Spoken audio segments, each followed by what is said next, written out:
ISIS its whole entire life? What? Hold on. Seriously. Well, have a listen for yourself.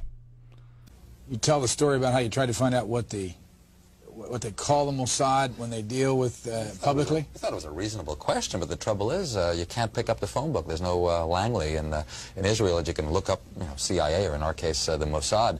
We thought we should ask, what shall we call it in English? You can translate the Hebrew words, as I said, Mossad is institute, but when they write a letter to their friends in the CIA or the British intelligence, what do they call themselves? It took a while. It was a matter of asking the Prime Minister's spokesman. The best you could do, because officially the Mossad is under the Prime Minister's office. And I think he sort of wondered why you want to know and all that, so we explained. And he came up with the Israeli Secret Intelligence Service. I mean, if it were to have initials, it would be ISIS. Just simple words like that. Interestingly enough, kind of a British model. The British don't really like the names MI5 and MI6 for... Did you get that? ISIS. ISIS. Israeli Secret Intelligence Service. You fools. What? Now you're gonna tell me that this al-Baghdadi guy is an Arab leader of a caliphate? Come on. I'm sorry, but just sit down and shut your mouth, because you already know where I'm going to go with this. Yes, he is Jewish, and his name is Simon Elliott. Edward Snowden has already released documents proving that, and a French newspaper has already reported on this. But your Jewish masters in the U.S., especially your terrorist senator, John McCain, will not allow it to be publicized. And here is the same Jewish terrorist, Simon Elliott, masquerading as a leader of the Islamic Caliphate.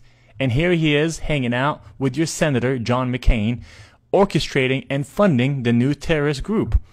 This is all nothing but a charade. And do not think for a minute this is just an isolated incident. They have been doing this for a long time. It is time to round up and arrest the majority of U.S. congressmen, senators, politicians, bankers, Wall Street executives, and corporate leaders, because they are all guilty of treason.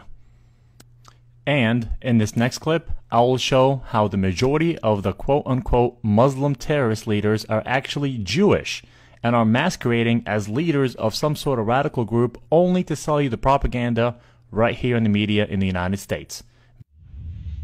Adam Gadon, the so-called American Al-Qaeda who proclaimed himself the media maven, if you will, for Al-Qaeda, and was helping to produce a lot of these so-called Al-Qaeda videos that were all over the internet that made Al-Qaeda look really bad and made the Muslims look bad.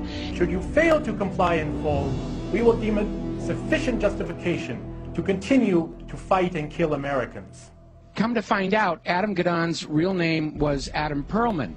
And not only was he, in fact, Jewish, he was the grandson of a member of the board of the Anti-Defamation League.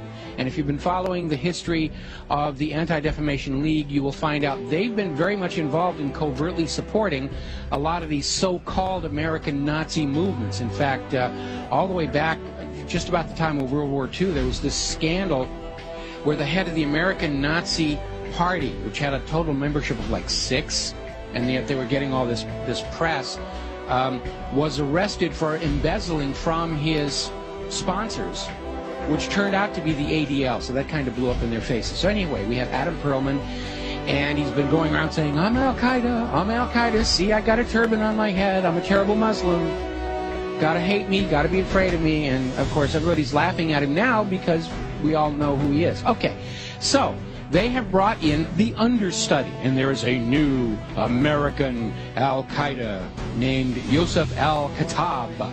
Ooh, big scary name, and they've got a picture of him out there where he's holding all these guns and knives, and he's dressed up like a wannabe Rambo, and he's scowling at the camera, and he supposedly has this website with things in it, like pictures of the Statue of Liberty with an axe buried in the back of the head.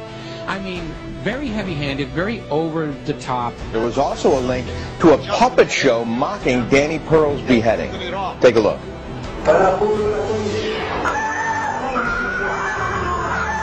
Oh, that's awful. You know, just looking more like a movie prop than anything else here.